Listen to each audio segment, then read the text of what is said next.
오늘 읽은 본문의 말씀을 중심으로 자비를 베풀어라 라는 제목으로 말씀의 은혜를 나누겠습니다. 오늘 본문의 배경은 이렇습니다. 아하스는 유다의 왕으로 16년간 재위하였습니다. 그는 이방의 종교 의식들을 적극적으로 받아들였어요. 그 중에 받아들인 것 하나가 무엇이었냐면 자식을 제물로 드리는 인신제사를 받아들였어요. 하나님 앞에 끔찍한 악을 자행하는 것이죠. 자연신을 숭배하고 산과 나무 아래에서 제사를 드리고 분향하였습니다. 이처럼 하나님께 죄악을 행하고 마음대로 그것을 자행하며 하나님의 진노가 촉발되게 됩니다. 하나님은 죄악을 간과하시는 분이 아니십니다. 아람과 또 북이스라엘을 하여금 그 죄악에 가득 찬 유다를 침공하게 하십니다. 그리고 수많은 백성이 죽고 포로로 잡혀가게 됩니다.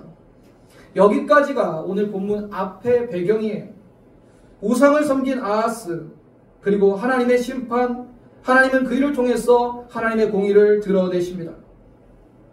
그러나 오늘 본문에서 심판하시는 하나님이 초점이 아니고 하나님의 긍휼과 자비하심이 또한 드러나게 됩니다.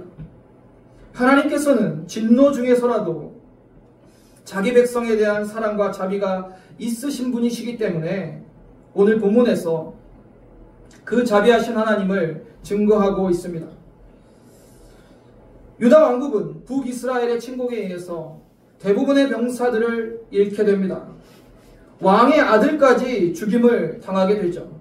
뿐만 아니라 20만 명이 넘는 백성들이 포로로 잡혀가게 됩니다. 왕국이 거의 멸망당할 위기에 처한 것입니다.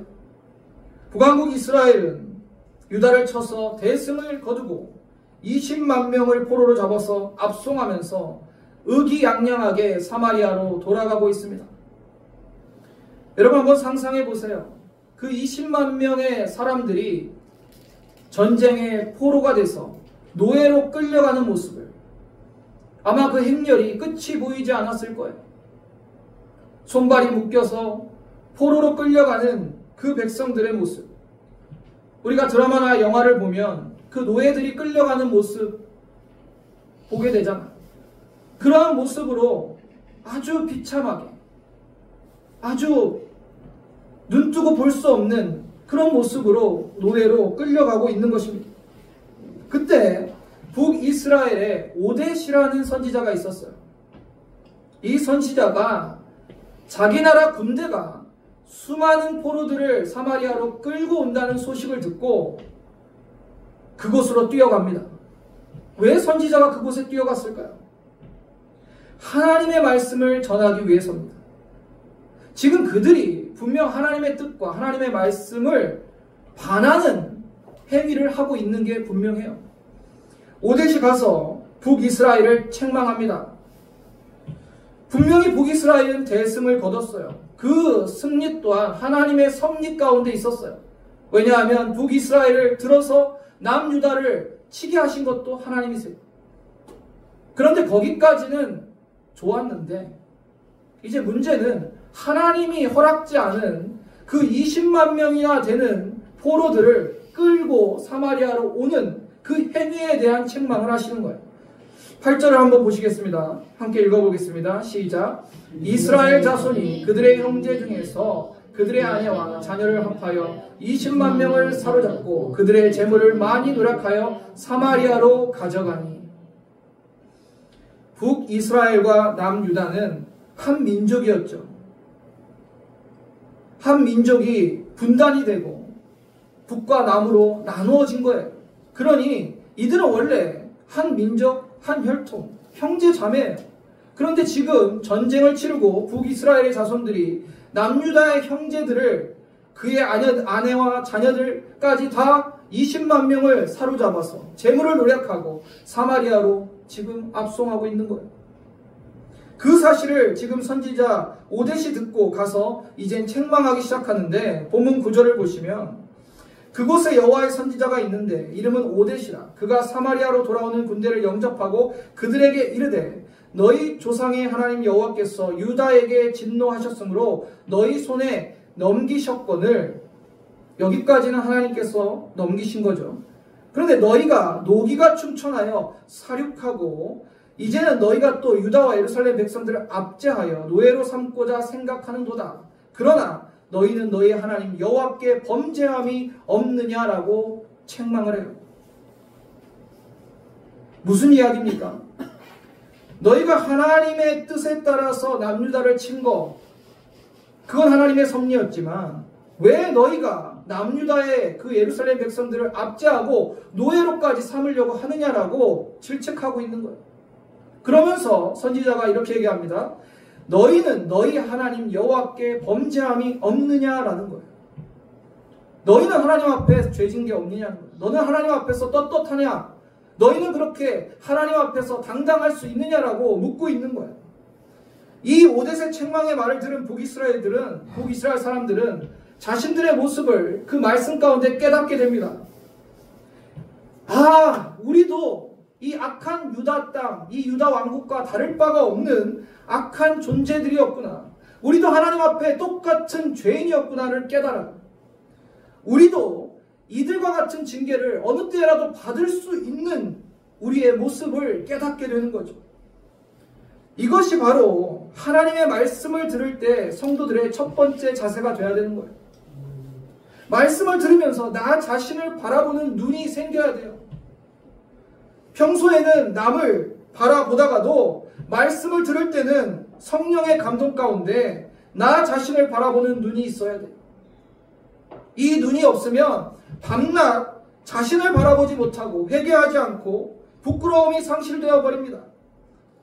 그래서 잘 되는 것은 다 내 탓이고 못 되는 것은 다 남의 탓으로 돌려버리죠. 상대방의 잘못과 상대방의 허물만을 보는 눈, 그것은 성도들이 가져야 될 눈이 아닙니다.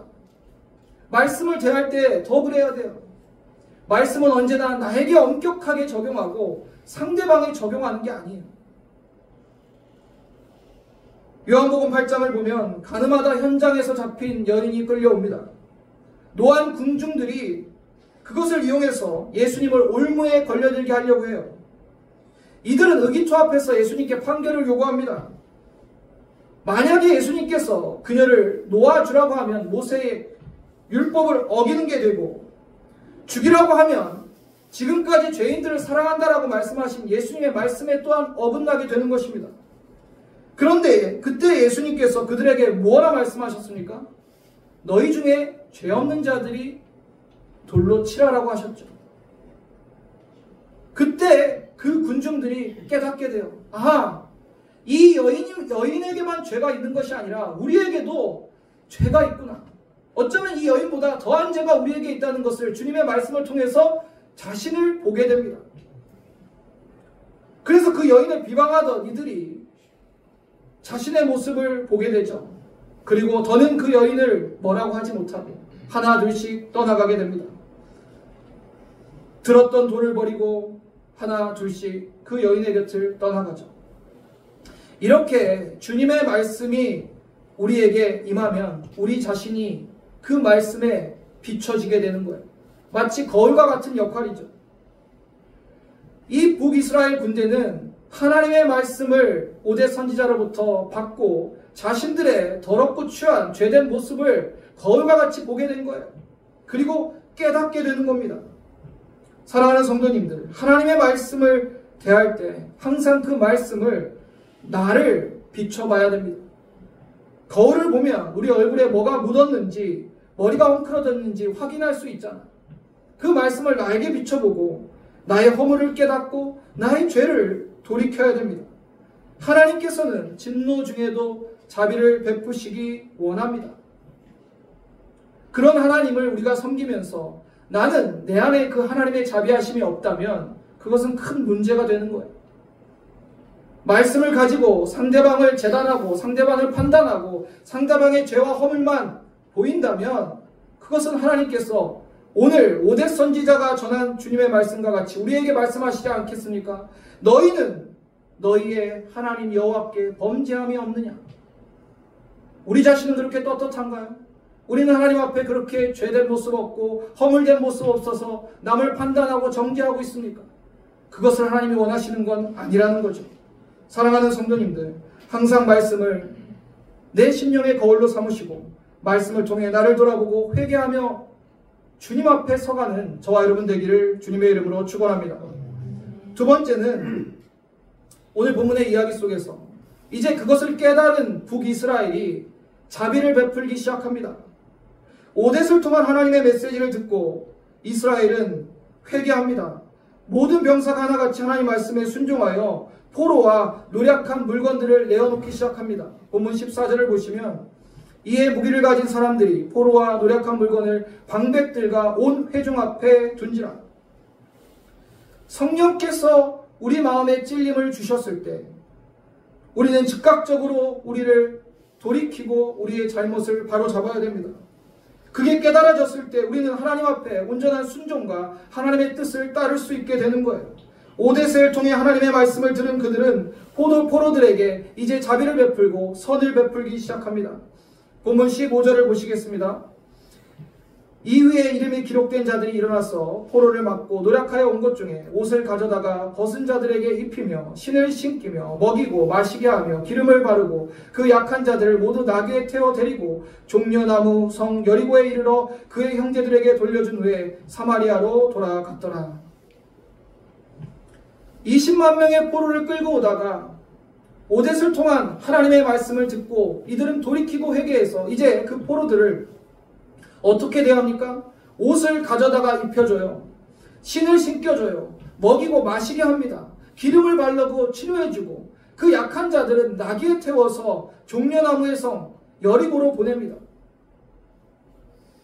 여리고성을 종려나무 성이라고 하는 것은 그 여리고 지역에 종려나무가 많기 때문이에요. 그리고 여리고는 남유다로 들어가는 그 길목에 있기 때문에 여리고에서 지친 몸과 아픈 몸을 회복시키는 시간을 주고 그렇게 그들을 배려하고 선을 베풀고 있는 것입니다. 얼마 전까지만 해도 그들을 사륙하고 그들의 물건 재물을 다 빼앗고 포로로 끌고 가던 그들이 하나님의 말씀을 듣고 이렇게 변화하고 달라진 모습으로 형제 자매를 대하고 있는 거예요. 사랑하는 성도님들, 이들의 모습을 우리가 잘 기억해야 됩니다. 이것이 바로 하나님의 백성들의 모습이 되어야 돼요. 벗은 자들을 입히고 신을 신겨주고 음식을 먹이고 다른 이들을 치료해주고 약한 자를 나귀에 태우는 이 모습이 바로 하나님의 자비를 입은 그 자비하심을 깨달은 우리의 모습이 되어야 됩니다. 그냥 마지못해서 하나님의 말씀이 임했으니 그냥 우리가 노력한 것, 재물, 그냥 포로들 알아서 돌아가라 하고 끝낸 것이 아니라 정말 진실한 사랑으로 그들을 섬겨줬던 거예요. 우리는 매 예배 때마다 하나님의 말씀을 듣습니다. 그렇다면 우리가 얼마나 진실되게 하나님의 말씀을 따르고 있습니까? 하나님께서 서로 사랑하라라고 말씀하셨는데 그러면 우리의 매 삶의 순간순간 사랑과 포용이 우리의 삶에 있어야 되지 않습니까? 그런데 어느 때인지는 모르겠지만 점점 우리 한국교회 성도들 가운데도 이 사랑과 포용이 사라져가는 것을 우리는 느낄 수 있어요. 남을 판단하고 정죄하고 그들의 잘못을 들춰내고 미움과 시기와 교만의 마음에 가득 채워져 있다면 하나님께서 원하시는 것이 아닐 것입니다. 무슨 트집 잡을 것이 없을까? 무슨 공격할 건수는 없을까? 이렇게 살아간다면 이것은 교회의 모습이 아닐 것입니다. 우리 교회 안에서 서로 사랑하고 기도하고 하나님의 자비를 서로 나누고 그러한 모습이 우리에게 있어야 되지 않겠습니까? 북이스라엘의 모습을 바라보면서 우리의 모습은 어떠한지, 너무 완고해져 있는 것은 아닌지 우리 스스로를 돌아보기를 원합니다. 최근에 굉장히 슬프고 안타까운 참사가 있었죠. 무안공항의 제주항공 여객기 사고인데 그 사고가 처음 일어났을 때 누구의 잘못이냐라는 이 질문이 쏟아져 나왔어요. 특별히 그 기장에 대해서 기장이 뭔가 잘못하지 않았느냐, 악플도 막 많이 달리고 막 공격하고 그랬습니다. 그런데 후에 밝혀진 사실은 기장은 자신의 할 수 있는 최선을 다한 것으로 하나둘씩 밝혀졌죠. 물론 사고의 조사가 다 끝나봐야 정확한 원인은 알 수 있을 것입니다. 그런데 사람들은 그러한 참사 속에서 누군가의 잘잘못을 따지고 무엇이 잘못인가를 서로 공격하는 모습을 우리는 확인할 수 있어요. 사고를 철저히 조사하고 그 원인을 규명해야겠지만 그 조사 결과가 나올 때까지 그 원인은 우리가 쉽게 예단할 수는 없습니다. 사람들은 재난이나 참사를 두고 이게 누구의 잘못인가? 왜 이렇게 참담하게 죽어야 되는가라는 질문을 따져보습니다. 그런데 그러한 모습이 그리스도인의 모습은 되어서는 안 된다는 거예요. 세상 사람들은 잘잘못을 따져서 누군가를 심판하려고 하고 누군가를 정죄하려고 합니다. 이것은 마치 고통 중에 욥의 인과율적 방식으로 호도하는 친구들의 혹평과도 같습니다. 이들은 먼저 자신의 죄악부터 회개해야 될 사람들이에요. 우리의 성도들은 이것을 기억해야 됩니다. 하나님이 인간을 심판하는 기준과 방법이 죄가 많고 죄가 많아서 죽이고 죄가 없어 살려주는 것이 아니라는 거예요. 모든 인간은 하나님의 자비가 필요한 죄인들입니다. 죄인들이 서로 공격하고 네 잘못이냐 내 문제냐 내 잘못이냐 따지고 싸울 것이 아니라는 거예요. 우리는 모두 죄인이에요. 그리스도의 십자가의 은혜와 그 자비하심으로 의롭다 여겨주신 거지 우리가 죄인이 아니라는 건 아닙니다. 누가복음 13장 4절 5절 함께 읽어보겠습니다. 시작. 또 실로암에서 망대가 무너져